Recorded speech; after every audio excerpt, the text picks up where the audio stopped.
Right. In one of our recent programmes there in the Men in the Media slot with Alan Byrne, we noted an article in the Sunday Independent, and it covered some recent research by the North Leitrim Men's group. And just funny enough, at the Men's Health Forum in Ireland AGM in Belfast today, I've run into one of the driving people behind this, Joel Smith. So welcome to MenStuff, Joel. Thanks very much, Liam.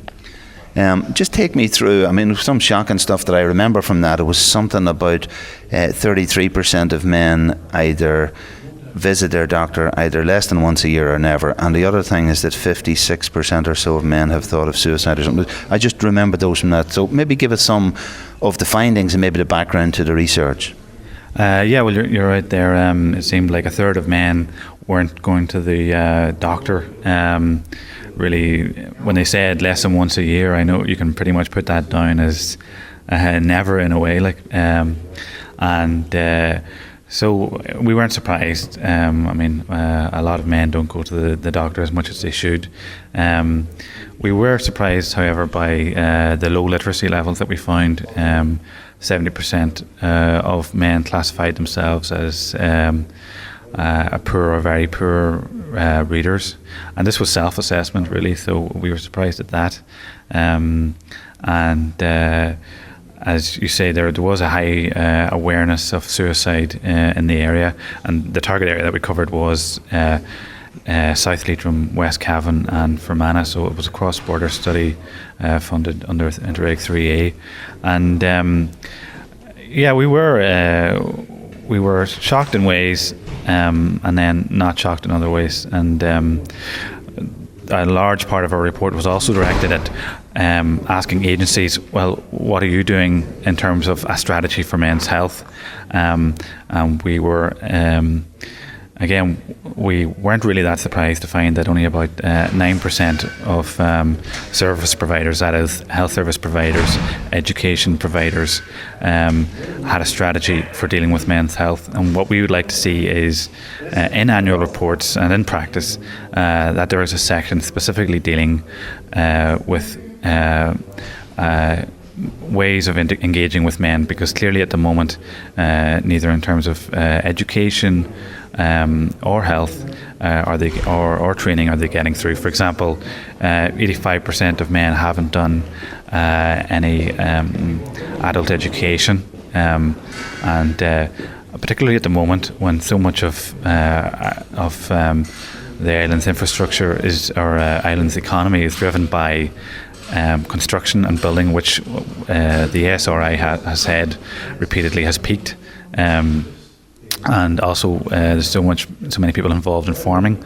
Both those industries are very vulnerable, and we'd like to make sure that in terms of education and training that there is specifically directed at men. There are policies, and there's actually courses directed at men to get them involved and to make them ready, recession-proof, if you like. Just a question, where did you get these men from? How did you connect with them? We interviewed 165, we actually interviewed 200 men, but our brief was to target men aged 18 to 65. Really we got them from the electoral register, and we so they were chosen. They weren't chosen at all. They were random men basically, and we sent out letters to about 500 people, and most of them agreed to go ahead. But we interviewed 200 people. The people there were some of those were foreign nationals, and some of them were over 65, and we'll use that in research in the future.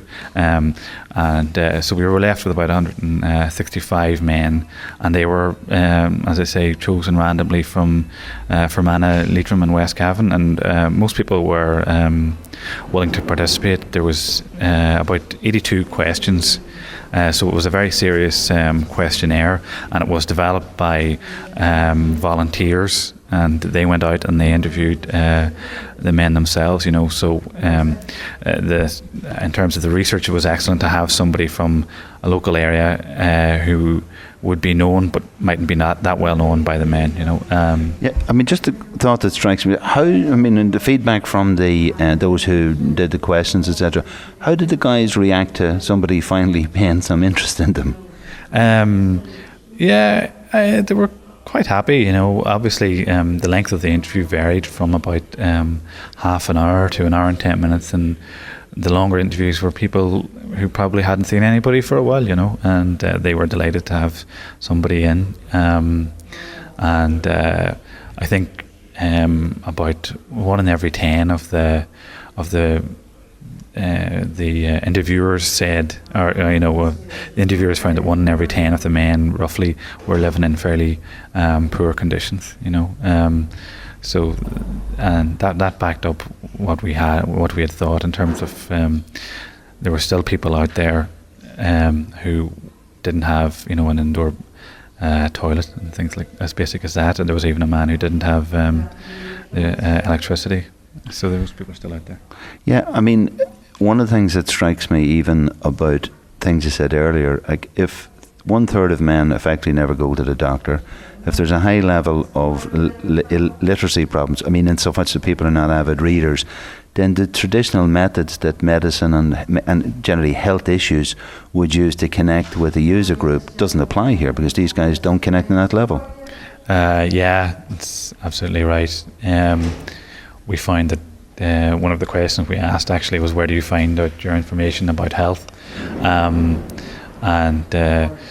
We found that you know, TV was one of the big drivers. So, and health promotion material was way down the list, and a lot of it was from friends and relatives, and that's where they got most of their health information. Now, some people said that they got it from medical personnel, but at the same time, the amount of people who went to doctors was quite low. So, it was a case of people maybe having their head in the sand. Yeah, and North Leitrim Men's Group. Where, I mean, what is it? Where did it come from? How long has it been there? What do you do? North Leitrim Men's Group has been in existence for 10 years, which is quite a long time for a community group. At the centre, there's a FOSS scheme, so that gives us a sort of a ready and willing supply of men to who want to engage with us. There's also we also have a partnership with the HSE, and so we have a health day every Friday. And there's you know, tea and scones there, and there's a health check, so there's nurses there as well. We also run 3 literacy classes, and well, the VEC run 3 literacy classes in the centre as well. So where one is the centre based, and where do you meet on the Fridays now? We're based in Manor Hamilton in the B Park Community Centre, and on a Friday then we go to Kilty Clogher for a health day there. And if anybody out there of our listeners like to make contact with you, Joel, have you got some contact details perhaps they might ring it, or? Yep. If you want to contact me, Joel Smith, on 087 215 1617, or if you want to contact us by email, it's menontheborder@gmail.com. That's menontheborder@gmail.com.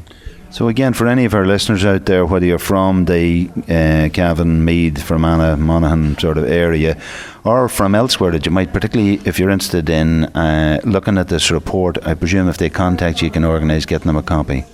Yeah, that's no problem at all. Yeah, it's also available at www.northleitrimensgroup.com. Okay, that's super, Joel. Thanks very much for coming to MenStuff. Thanks very much, Liam.